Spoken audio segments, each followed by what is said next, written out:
Jack was never one to believe in bedtime stories or amazing tales of the supernatural.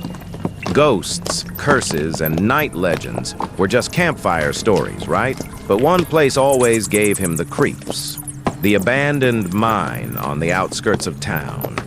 There were night mysteries that lingered around that place. Whispers of a miner who had died in a collapse, his spirit trapped in the pitch-black tunnels, searching for anyone foolish enough to enter. Despite all the unusual stories, Jack wasn't easily spooked. So, when a bet was thrown his way, he decided to face his fears and venture into the dark, forsaken depths. What could possibly go wrong?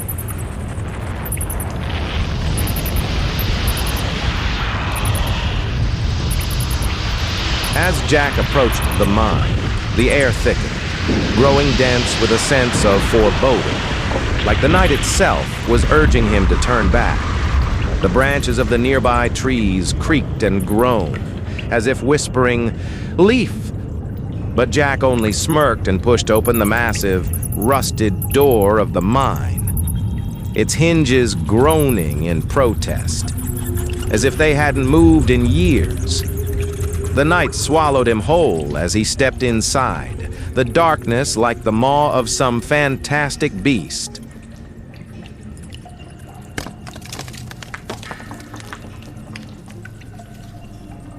Inside, the night adventures began as the darkness consumed him.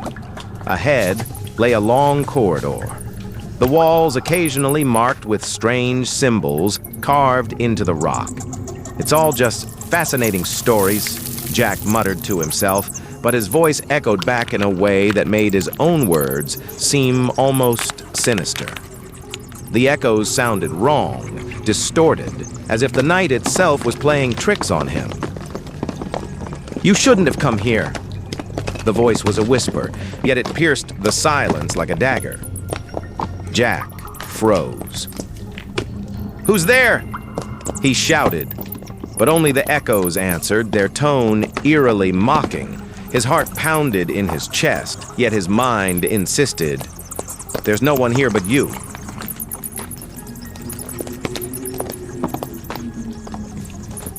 But something was there. He could feel it.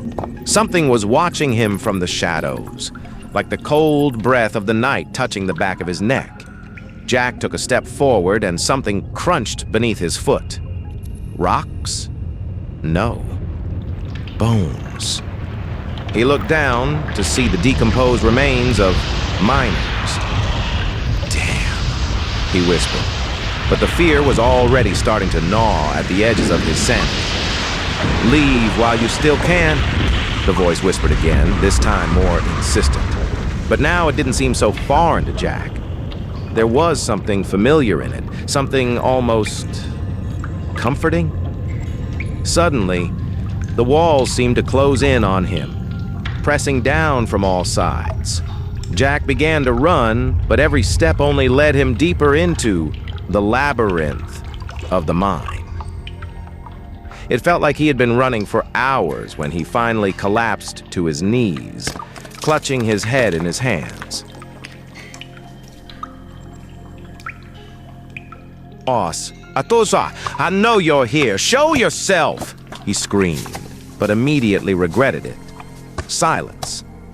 Then a faint rustling, and suddenly from the darkness a figure emerged, a face twisted with anger and pain, lifeless eyes glowing with a cold light.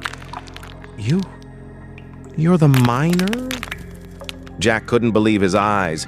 This wasn't just a ghost. This was a being forged from pure horror and suffering. "I've been waiting for you." The ghost's voice was like 1,000 echoes of pain and torment. Jack wanted to run, but his legs refused to move. He was trapped, just like all those who had dared to enter before him. The ghost approached, its icy breath burning Jack's skin. "You're staying here. With us," the being whispered, and there was a strange joy in its voice. Jack screamed, but the sound was lost in the oppressive silence of the mine, becoming the last sound he ever made. The walls closed in once more, swallowing him and the ghost into the abyss. The next day, the mine was sealed again, as if it had never been disturbed, and only the forest continued to whisper on the wind, "Leave, leave, while you still can." The most interesting stories, night mysteries, and mysterious tales always linger just beyond the edge of darkness, waiting to claim another soul.